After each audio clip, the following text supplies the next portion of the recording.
Mr. Kumzitz and all the tzaddikim. I really appreciate you guys having me here. I hope you can hear me, because all I hear is the generator or whatever that is in the back. That's AC. I'm mobile.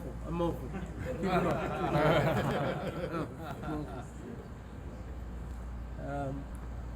Baruch Hashem, I don't get to come to Toronto as much as I would like to, but whenever I do get to come here, Baruch Hashem, it's a great privilege for me, as I really contemplated moving to Toronto when I first came to Hashem, and as much as I adore him, it wasn't that I was just following after Rabbi Skobach, although I would have stopped you as well, but it's a very, very special place, and every time I come back, I'm reminded by just the warmth of you guys' wonderful community here. No matter where I've been, up and down Bathurst, and Thornhill, and wherever I've been here, it's been wonderful. Shem should give us words. Right now, this man Elul, called the Yemei Rachamim. I should probably ask Rishus to Rabbi Skobach. Yeah, he gave me permission. I had to ask Rabbi Skobach. We go back. The Yemei Rachamim. What is Rachamim? The Rachamim of Hashem is a rachamim, it's a mercy, it's a compassion that we don't deserve. I'm going as loud as I can. So I implore whoever cannot hear me, please just come a little closer for two reasons. Just because, I happen to use my voice publicly doesn't mean it's strong. I use a microphone. Number two, I need to save my voice also too for tomorrow. So if I have to scream too much, then I won't be able to do my job. The Yemei Rachamim, that Hashem, during this time of Elul, has decided to leave his abode, to come down, to be Yared, and to come into the fields. HaMelech Basade, the king is in the fields. Meaning that Hashem says that I've called to you all year long. I've called to you. Shuvu Banim. Chachamim say, this bas call that goes out, saying, return to me. And for whatever reason, you have not heard me. So Hashem says, forget it, I'll come to you. But we know that this is not the actual order. Because if we look inside the Navi, it says, Hashem, what does he say to Hosea? He says, return to me, and then I'll return to you. The order is that we first supposed to go to Hashem, and then only after Hashem returns to us. So what is it during Elul that Hashem says, I'll come to you? Rachamim is undeserved compassion. It says in the Yud Gimel Midos, Rav Avraham Chazan, Avraham ben Rav Nachman, who was a Breslover, he was the second generation of Breslovers. He was the son of Nachman Tulchin, who was the main Talmud of Rav Nassim, who was the main Talmud of Rav Nachman. And he says, what's the whole point in the Yud Gimel Midos of Rachamim that we say Hashem Hashem? What's Hashem Hashem? And he brings through his brilliance. I'm going to save you some of the Torah, although it's brilliant. But his conclusion is that the first Hashem There's a lower level of compassion. And when you first meet somebody, it doesn't take that much of you to be compassionate to the individual. I just met you. It's the first time we're meeting. But after there's been some bumps in the relationship, after things have not been going the way that they're supposed to be going, I need a higher level of compassion in order for me to be merciful for you. I need to pull from a higher place of rachamim. He said, this is the second Hashem. That's why we say Hashem, Hashem. Because when we're calling out to Hashem, we want that higher level of compassion that we're saying to you, Hashem, things have been broken in our relationship. But right now, I'm asking you, Hashem, to look upon me with a higher level of compassion. Which goes against the Teva, because now the whole entire order is off. Hashem is coming to us. We're supposed to be going to Him. But Hashem is coming to us. So things are out of Seder, the locust Seder. But Hashem in His great love for Klal Yisrael, He says, I don't care. I'm coming to you. I'm coming to you.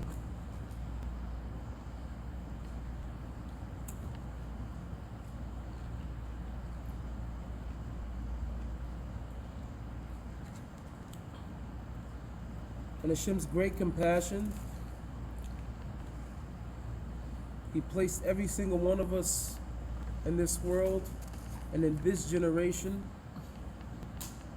where there's more bilbulim, there's more darkness than there probably has ever been in any other generation, save maybe the Dark Ages. I don't know, I wasn't there. But there's a whole lot of darkness going on in the world today. And one thing is clear, that it's definitely a time of biru,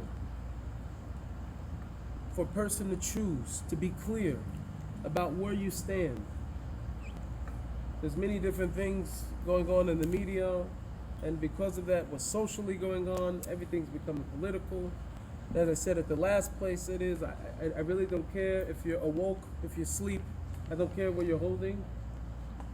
All I care is at the end of the day, is that when I look at myself and I'm judging myself, is that I'm always plugged into what is the ikar, what is the main thing, what did Hashem put my soul in this world to do, what is my tafkid, the pratis, also beklaulis, what am I supposed to be doing? And Hashem put us in this world for no other reason than to get to know Him, Hashem will leave His place, His grandiose place of His throne, His kisei hakavod, to come down just so that we would know Him. This is what Hashem wants. And to know Him is to be intimate. It means that there's a relationship between us and Hashem. There's one of a kesher where we're clinging, that we live a life of devekus. We're not allowed. This is not a Torah for the tzaddikim. We say this every day in the Shema. When we're up, when we're lying down, when we're going on our way, Hashem is to be on our thoughts at all times. We talk about balance. I want to be a balanced individual. I'm sorry, balance is 98% Hashem and 2% whatever other shtilt you got in your head. That's balance. To leave Hashem, that He should ever leave our thoughts, even for a second. Halavai, we should all be on this madrega, but it's expected of us because we're saying it every single day. Hashem is reminding us of it. And due to our many mistakes that we made as a cloud, there's been walls and barriers that we can no longer hear that call. We can no longer hear Hashem as in the times it was in previous generations. So Hashem says, perhaps, maybe if I come closer, you hear me. And He's coming only in love. All Minyan of Elul is love, hava. He made ratzon, all will, retzoinus, to come closer to Hashem, to have a relationship with Hashem. Hashem says that Klal Yisrael suffers because of a lack of das. There's a yediyah, there's something that we don't know. It says, my people, they suffer because they don't know me. The tsar is not what a person is going through. Our ikar tsar is that we just don't know the Rabbeinu Shalom. We don't know him in the way that we should know our Father.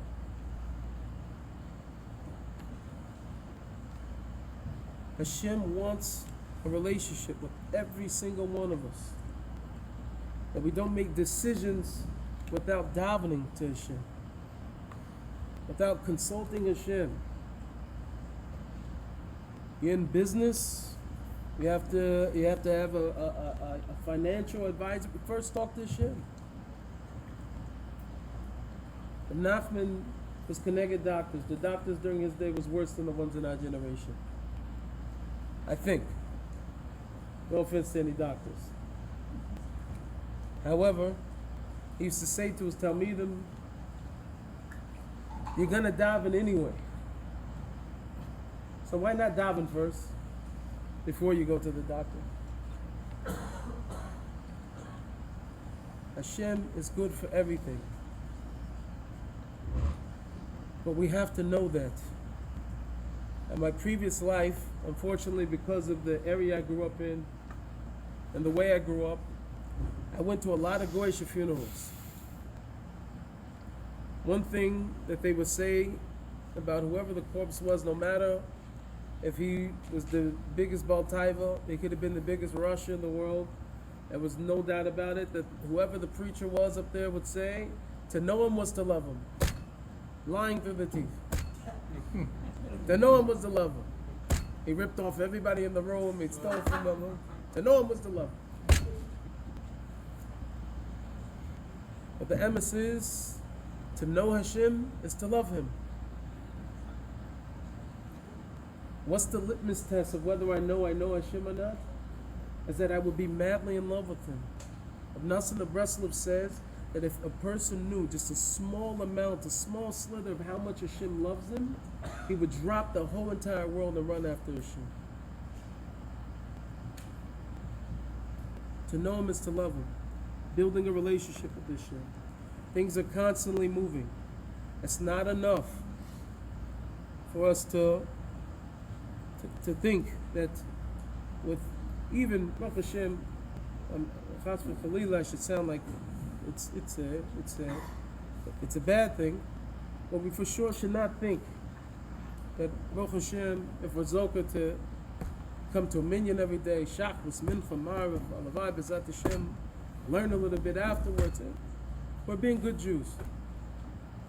However, Chachamim say that the tefillas that we have today from the Anshe Knesset Agadola replace the Karbanos. Nachon? I made that up? Okay. I have a dagger, so that's why I'm saying it. I just want to make sure that we're all agreeing that that's what we're holding there. Rabbi Skobach knows this probably better than anybody because he's probably had to repeat it to a bunch of missionaries. As they believe that there's only blood that can be given for the remission of sins, right? However, well, says it, the sacrifices were for unintentional things that were done b'shogeg. The way that we return to Hashem always has been by way of talking to Hashem and calling out to him in our own words. And as any married man knows, where's the biggest breakdown in the relationship with our wives? Is when there's something off with the communication. When the communication isn't right. Hashem wants communication. He wants communion. He wants closeness to him. The way to get there is by speaking to Hashem in your own words. A boy said this is not a chiddush, this is more Jewish than Rashi and Tosfos. This is the ancient Jewish way, if you will. Abraham stopped and he invoked the name of Hashem. He stopped and invoked the name of Hashem. Yitzhak was L'soach Basade. From the beginning to the end of Tanakh, Anshe Knesset Gedolah, Nehemiah walked around in the courtyards outside of the palace of Sa'i, and he cried out to Hashem. Ezra declared a 3-day fast, and he cried out to Hashem. There's nowhere we could go to the beginning of Tanakh and to the end. Everybody was always crying out to Hashem. This is the way that we get to know Hashem. This is the way that we build the relationship. And this relationship is more important in this generation than any other time, just because of all the bilbul and the mabul of confusion that's going out in the world. And Hashem is saying, I'm coming down to you. I'm bringing myself that much closer. I'm putting my hand out to you. Because it's mamash and mabul outside. We have to communicate with Hashem on the get back to avoid the confusion. Rav Nachman said in Sichos Aran, he said that, behold, days will come that atheism, kefira, will go out into the world unlike it's ever been seen before. Many will fall for the great lies that are going to be told in that time. He said that even for the real maminim, it's going to be very, very hard for them to withstand the test. He said, but please go and tell the generation that somebody predicted it already, so that there would be a little hope. We're mamish living in these times. And the reason why the relationship is so important is because things are always moving. We cannot put our avodas Hashem on autopilot. And Sefer Malachim, when the servant, the king of the north, I think it was maybe Achav, if not, anybody correct me. His name was Ovadia, who was traveling. He encounters Eliyahu Hanavi. Eliyahu Hanavi tells him, go and tell your master, who was the king of the north, that I'm here. He says, there's no way I can go and tell the king this. He will kill me. Why would he kill you? He says, because I know that the Spirit of Hashem is going to come take you. As soon as I go and tell him, he's going to come take you to some hidden place, and I'm going to go before the king, and it's going to be jokes on me, and he's going to be off of my head. After Eliyahu Hanavi goes up, later on in Malachim, it says this Merkava of Aish comes and takes him up. And as Elisha's standing there, after he picks up the mantle, all the Bnei Nevi'im come to him and they say, should we go and find Eliyahu Hanavi for you? Perhaps the Spirit of Hashem took him to one of the mountains. So all you guys who've been learning for so many years, you're awesome Yidden here. What are we learning? About the relationship between Hashem and Eliyahu Hanavi. That it was customary for the Spirit of Hashem to come and take Eliyahu Hanavi and run. Take him away. However, after the instance with Baal Peor, Eliyahu Hanavi slays 400 prophets of Baal Peor. Though Spirit of Hashem takes him, he runs. I don't understand. The Spirit of Hashem is going to take Eliyahu, or he has to run. What does he have to do?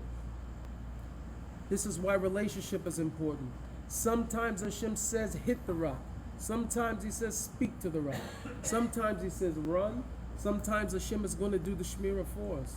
But if I'm not in a relationship, I don't know what Hashem is trying to tell me to do.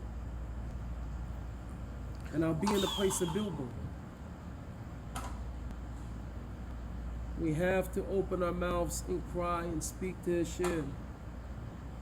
We have to find our way back home to our beloved Father, who loves all of us more than we could possibly love ourselves. We have to fight and we have to argue with Ribono Shel Olam that he should draw us closer to him. You know how many times I told Hashem, Hashem, don't do this to yourself. I say this to Hashem. Hashem, don't do this to yourself. Hashem, because if I'm not clean, and I'm in a state, mamash of taiva, and I haven't done anything, I haven't done the least bit to perfect my midos, I can cry to you about it all day long, Hashem, because it does hurt me. But I tell you, Hashem, it hurts you more than it hurts me. The fact that I'm not close to you, Hashem, hurts you more than it hurts me. So Tati, don't do it to yourself. Make me a tzaddik. Speak to Hashem with chen, speak to Hashem with chen, cleverness. Call out to your Father, He wants you close to Him. It's Hashem.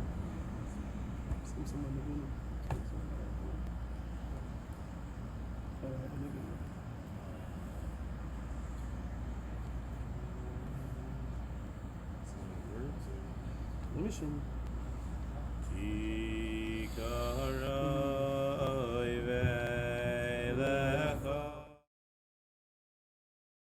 You guys were wondering why I didn't move to Toronto. That was the Good reason. That's a good reason. That's a good reason. But to tell my personal journey of coming to Eretz HaKodesh as a sipur in itself, I was very, very eager to move to Eretz Yisrael, and since even before I was Megayah, I fell in love with Eretz Yisrael, and I think my wife did also too, theoretically.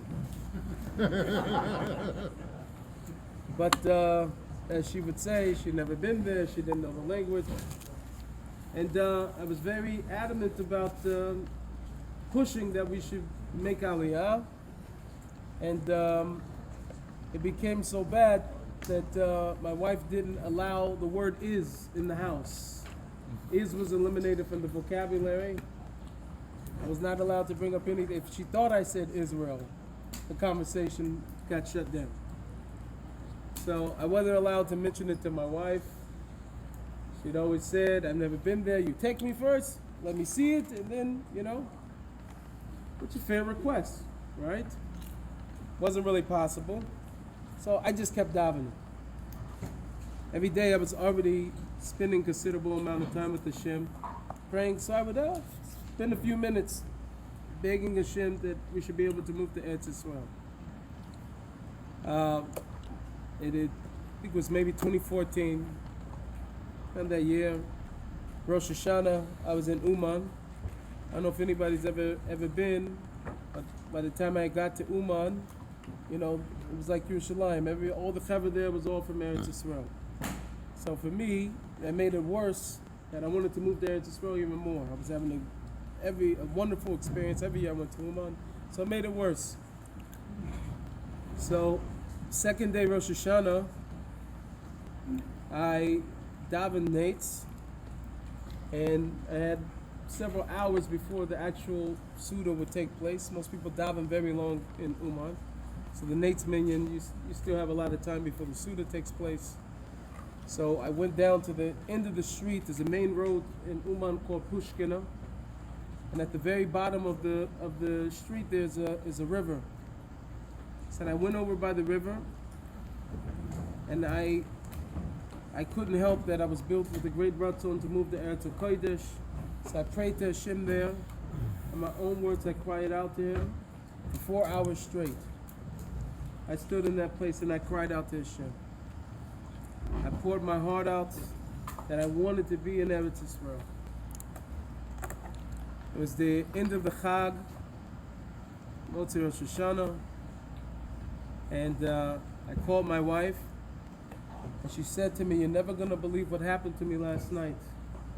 I said, "What happened?" She said, "I had a dream. We were in Eretz Yisrael, and I heard a great voice say, 'Everything's going to be okay.'" And she said this song from Levi Rabin called "Don't Be Afraid of the Lion's Den." She really liked this song, so no wonder it showed up in her dream. But she never listened to the words. The words was talking about Daniel with his yearning and kesufim to be in Eretz Yisrael, and his yearning to be in Eretz Yisrael. And you don't understand how spooked out I was that this situation had just happened. So I said to her, I said, so hon, maybe Hashem's trying to say something to us. She says, nope, never been there, don't know the language, not going. So I'm looking down to Hashem and I'm saying, Hashem, we almost had her. We're that close. So a few weeks went by, and for a whole week I was in the UK, and 7 days, for 7 days I was in UK, and I cried my eyes out all night long when I was there, in between all the speaking engagements, everything that I had, and I cried that I should be zocheh to move to Eretz Yisrael. The last Shabbos was a Shabbat UK in Whitefield, Manchester. We had an amazing experience with all the young boys there. They were keeping Shabbos for the first time in the Shabbat UK. And a few of the people there were saying to me, like, maybe you come work in Kiruv, come work with these kids over here. You're doing a great job. And I tell them, I said, I can't. I'm moving to Eretz Yisrael in a few months. I can't, They'd have called my wife. They would have been like, this guy's crazy. I don't know what he's talking about. So, after this trip, Baruch Hashem, I come back home, and I'm sitting there in the living room, and my wife looks up to me and she says, I think we should move to Eretz Yisrael. And only in a couple months, we were already on the plane. And not only did she tell me that we should move to Eretz Yisrael, she had every excuse for why we were supposed to be there. It was like it was her idea. And we moved to Eretz HaKodesh. My wife moved sight unseen, never had been there before. We moved with the Mona Baruch Hashem. And now it's hard to get her to leave the place, Baruch Hashem, but we moved to Eretz Yisrael. I've seen so many things happen in my life by the way of tefillah. I found Yiddishkeit by the way of tefillah, crying out to Hashem. On my journey,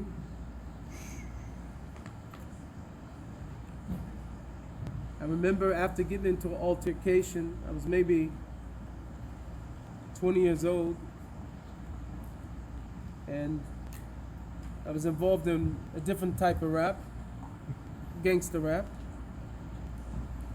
I got into an altercation with another artist that put me in a situation where it was either you kill him or you be killed. And although I wasn't religious, my background up until that point was Christianity, but I wasn't religious at the time. And my default was, after my back was against the wall, was to start praying. So I started calling out to Hashem and started crying. Because although we were making the music and I grew up in that world, my mother was a drug dealer, my father was. They were both gangsters. I knew that always inside that I wanted something more.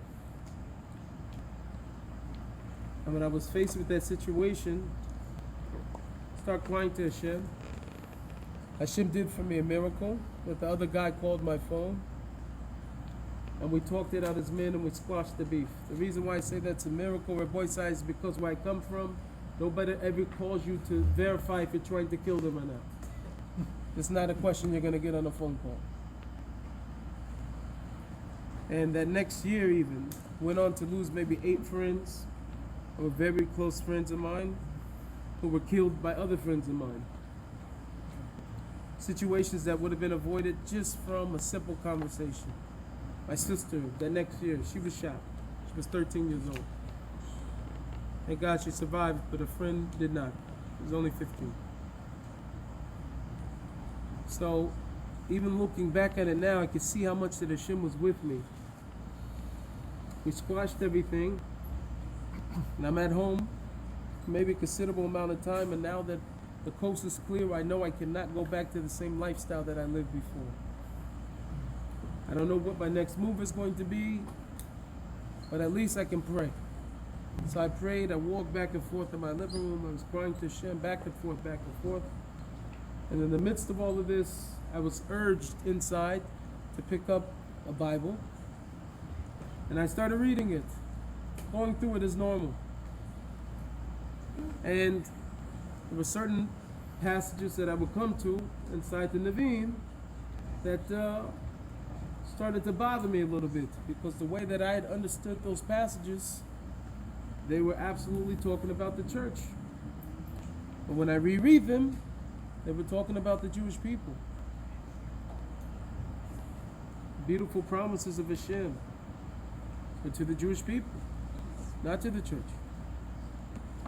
But nevertheless, I just kept reading, and then more and more inside, I'm having turmoil.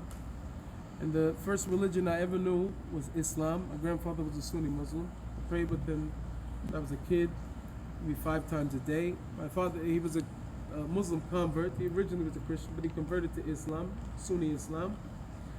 And when he came out of prison, he came to live with us, so he taught me Islam. So at least for a good year, I was a Muslim.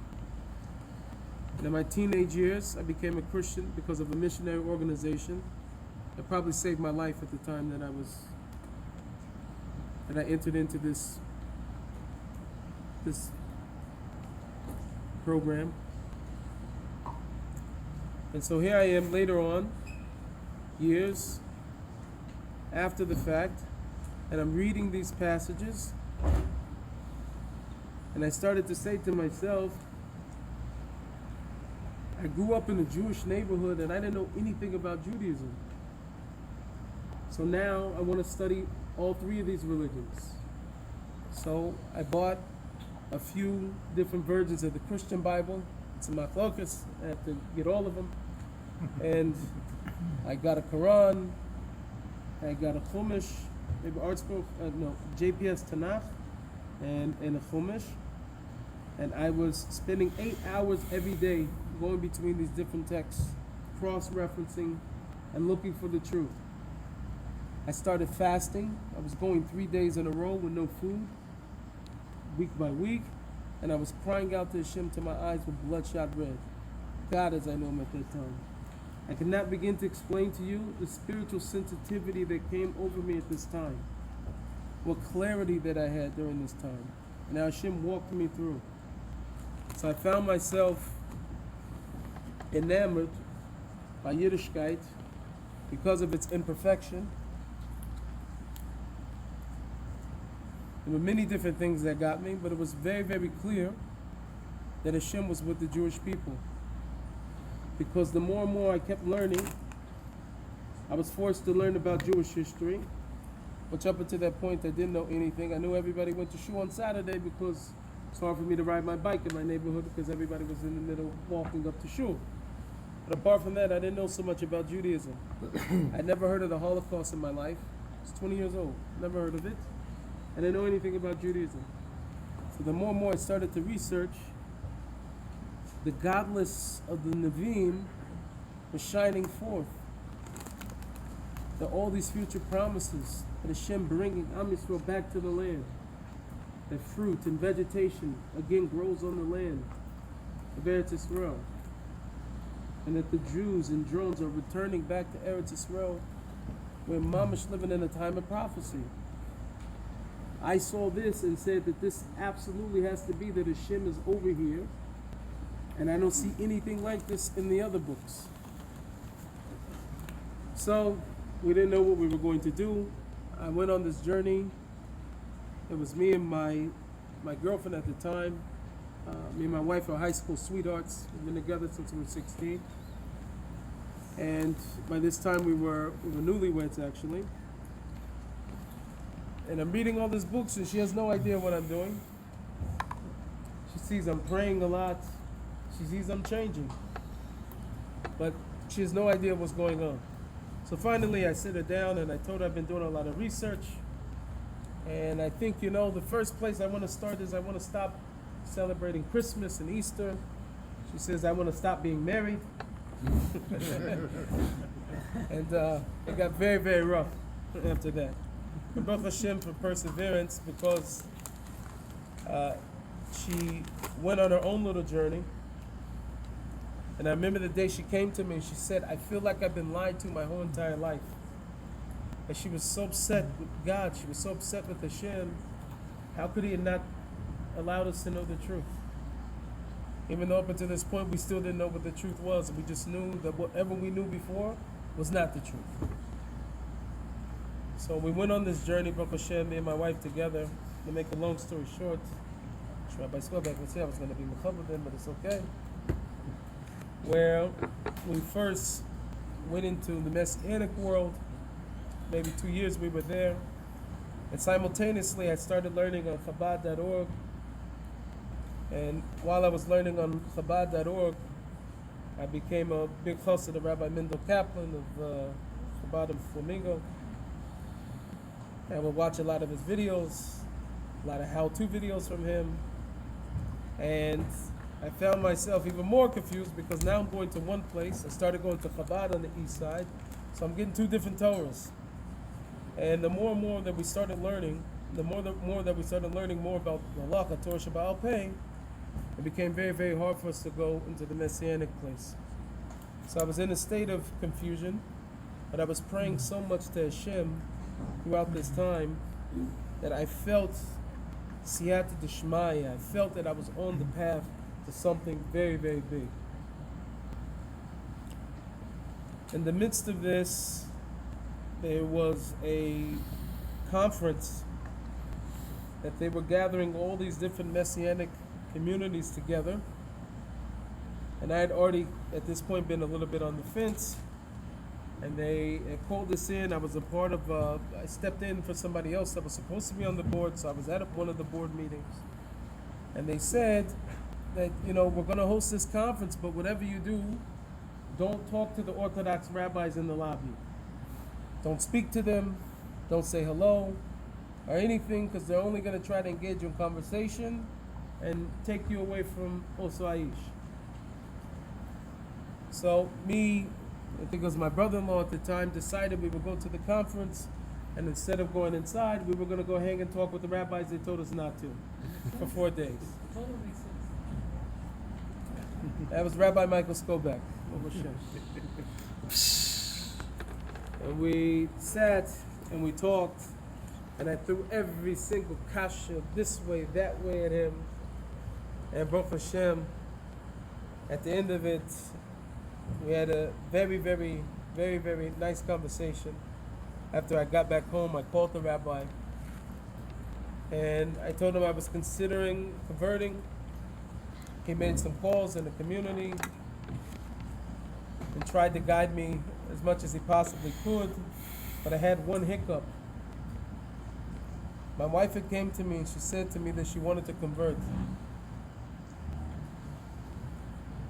And I told her with a complete heart, I said, my beloved wife, I grew up in a Jewish neighborhood.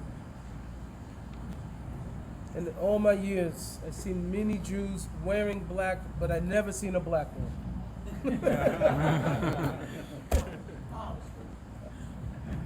I said, we're going to be the only ones. So Baruch Hashem is amazing hashgacha that the next Shabbos I would be checking out groceries in one of the main stores there. I was already wearing a kippah and tzitzit. And in between the self-checkout, I heard, Shabbat Shalom, brother. And I turn around and it's a black Jew standing there, 6'4", smiling, grinning ear to ear. He had a karate outfit on, but I was mofo. And I talked with him, engaged him in conversation, Baruch Hashem, and he invites us for Shabbos. And it turns out he lives a block away from my childhood house. So we ended up going there for Shabbos, then we went back for another Shabbos. And Baruch Hashem, before you knew it, we moved into the neighborhood and started our gerus together. Me, my wife, my sister-in-law, and my brother-in-law was my best friend from kindergarten. And we went on this journey, Baruch Hashem, together. However, as you can imagine, we came from a world of which we had nothing before. We didn't know anything before. We're coming into a new learning. And I'll just be very frank with all of you. We came in, we were mamish on fire for Hashem. So excited for Torah and for Yiddishkeit and all of what was going to be. And shortly after moving into the community, everybody looked at us like, why are you so excited? We have no idea. What's all this energy for? Go to the kollel, go learn, and chill out, buddy. What are you so excited for? And obviously, as you can imagine, that you start looking at yourself like maybe I'm crazy. What was I thinking? I was crazy. I'm like, I'm fire. No, sister, fire. Beis HaMikdash, fire. No. And maybe after a year and a half or so, Baruch Hashem, I came across this form of Rav Nachman, gave me new Eish. I read Hishtaplut Nefesh, and it turned me on fire for Hashem, and I said, I knew I wasn't crazy. And I became very close with the Rebbe there, of Shmuel Brody. He's now in Baltimore. He was in Seattle. And from him to see a Yid on fire for Hashem like that, it did something so, I can't even explain what it did to me. To be around him every day, to see his ahava for Hashem, his ahava for davening, his limud, and everything that had to do with Kiras Hashem was the most exciting thing by him. And so I always say that Reb Brody, he raised me, Baruch Hashem. But we didn't go without any adversity. So Baruch Hashem, after a little bit of time of us being there in the community, unfortunately, thinking that I was going to retire from rap, which probably was a bad idea, I ended up homeless. Me and my wife were homeless for exactly 1 year. I had lost the job that I had. The lease was up in the place we were staying at, and the landlord needed to move back on an emergency, and we didn't know where we were going to go. I had kids already at both sides. We slept in basements, we slept on couches, and worst of all, I slept in my car many nights. And worst of all, slept at my mother-in-law's house. She came around now, I love her, but back then that was not the place to be. And it was a struggle. But for that whole year, I had so much hope that Hashem was going to be with us. So a year came around, and through, by way of mamash, I'm telling you, miracles, we ended up in a place. I had a job, Baruch Hashem, that wasn't great enough, but it kept us on going by. And after Baruch Hashem, we got in place, I ended up working for the Kollel. So most people know that, if you really want to be a person that's stable, wealthy, financially stable, you don't go work for a Kollel. Don't go work at the Kollel. So, but Baruch Hashem, I was there with a great Rav, great Rosh Kollel. Baruch Hashem had a good time there. However, we were still struggling. We're facing our backs were mamish against the wall.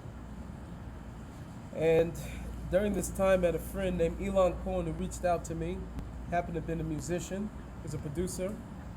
And his claim to fame was that he gave up his prior career. He was an A&R talent scout at a big record label, Atlantic Records. And he found this young girl who seemed to be very promising.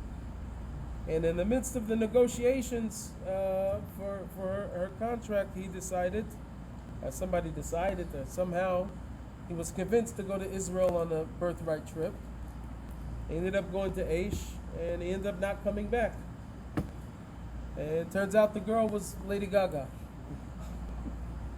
So, Elon's, if you don't know her, Baruch Hashem, if you do know her, Hashem Yerachim.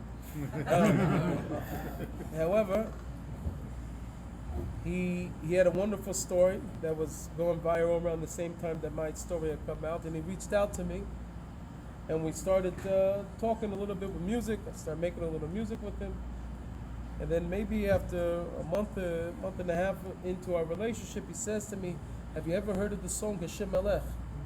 And I said, "Yeah, I heard the song. It's maybe Gad Elbaz." Told me Gad Elbaz.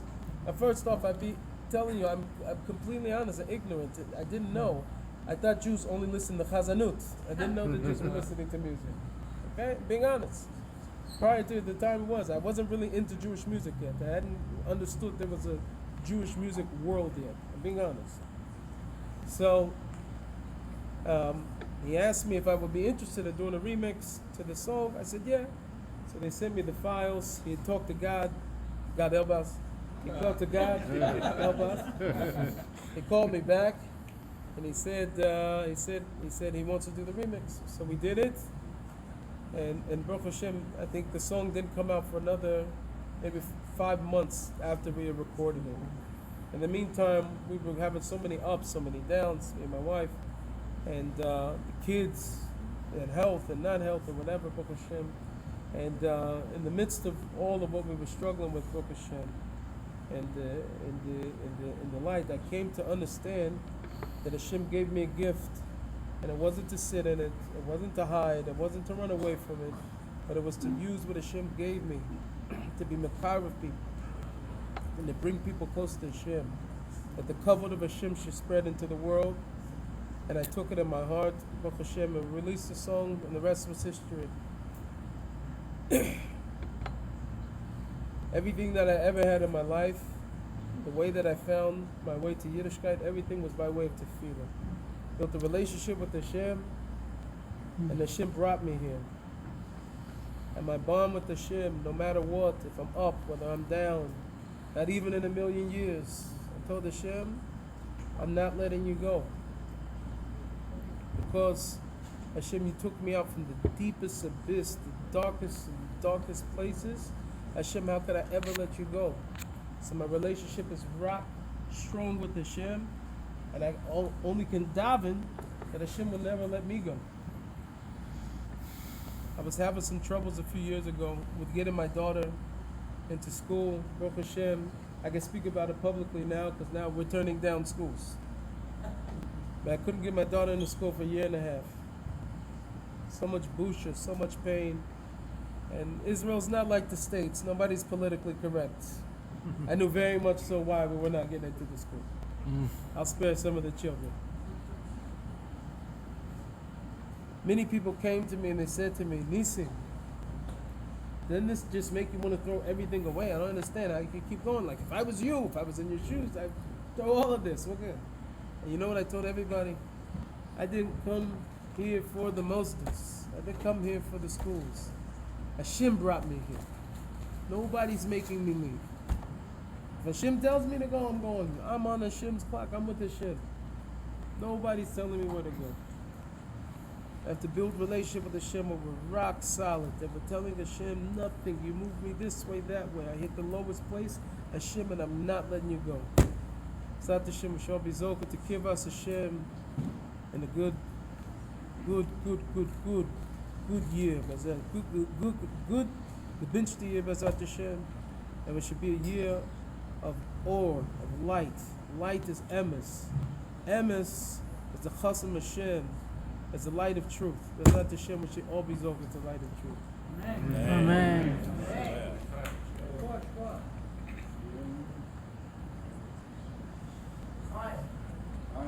L'chaim, l'chaim on the mayim. A little too weak on the other stuff right now. My gut's not taking it.